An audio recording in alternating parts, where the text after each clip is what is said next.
We've seen waves of black filmmaking happen before in the 30s, in the 70s, in the 80s, and now there seems to be a renaissance of black filmmaking, black storytelling. What do you think defines this wave that's a little different from previous ones, or is it all part of the same continuum in your mind? It's a continuum of forward and backward. It's like on some aspect, black people are going forward. On another aspect, they're going backward. And so in film, it becomes really insignificantly not that important. But in literature, for example, black people in music and literature have established.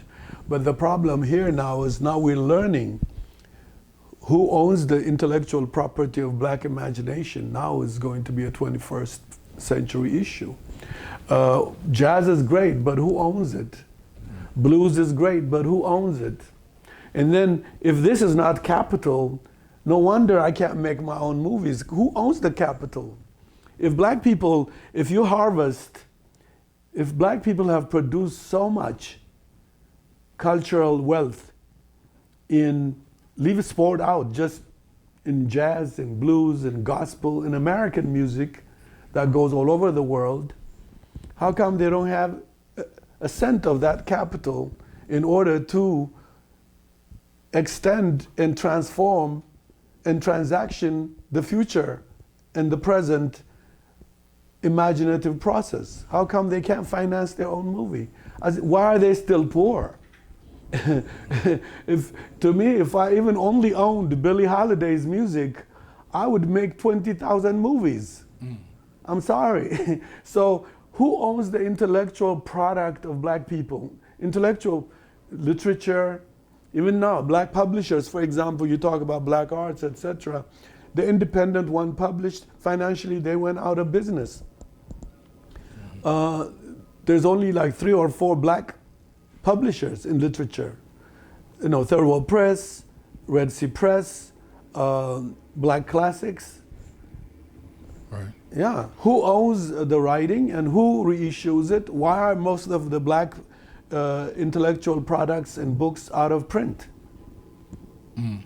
So what should be the goal? Ownership, being independent, telling our stories, or infiltrating the system so that we can have more influence over the way we're perceived by the world? Well, I can't speak about infiltrating the system because I never met those who came back out of that dragon's mouth. So I would leave it to infiltrators. From slavery to now, we have known, including the African colonial history, infiltrators have gone, but they never came back. If they did, we would have some tangible and formidable position.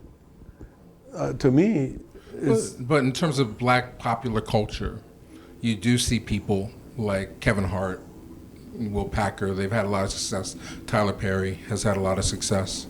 Ava DuVernay, they were talking about her directing the next Marvel film. These are great strides. Being able to make $100 million at the box office with black actors. And who owns it? You see, black people have always, especially, what you have to be very careful is, it's a new plantation you're telling me. Black people have always produced the largest sugar in the planet. Black people have produced the largest cotton, if you include Africa and Brazil. Black people have produced, but did they own it? So I think, be careful now. There is a new plantation that has mutated to make us be confused. And I would not say, people should not, work wherever they work, etc. I always ask, then what? After you do this movie, where do you go and who can you determine your next movie? Otherwise, I just don't think there was economically formidable fallout from Sidney Poitier's infiltration. And line them up from then on all the way to now, Denzel Washington.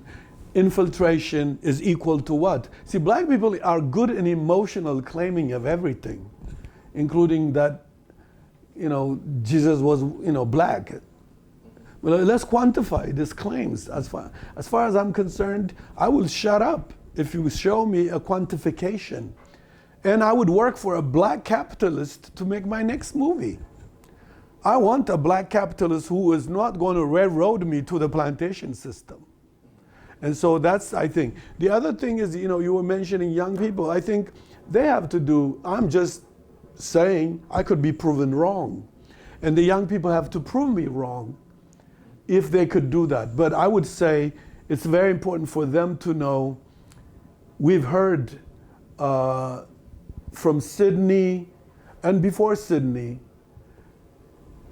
black folks who advanced their individual vertical mobility in the industry and still came out of it poorer, like, you know, Jackie Wilson in music. As far as I'm concerned, I mean, that, like, no one could sing like this brother ever. He was one and the only one. But who owns his voice? See, this is, to me, critical. I have intellectual properties, and I'm telling you, as I get older, I'm talking about who owns it. Am I going to give it up now after I suffered this many years to produce them? Am I going to give it to white plantation owners who do not have any accountability to my history, to my story? This is the issue.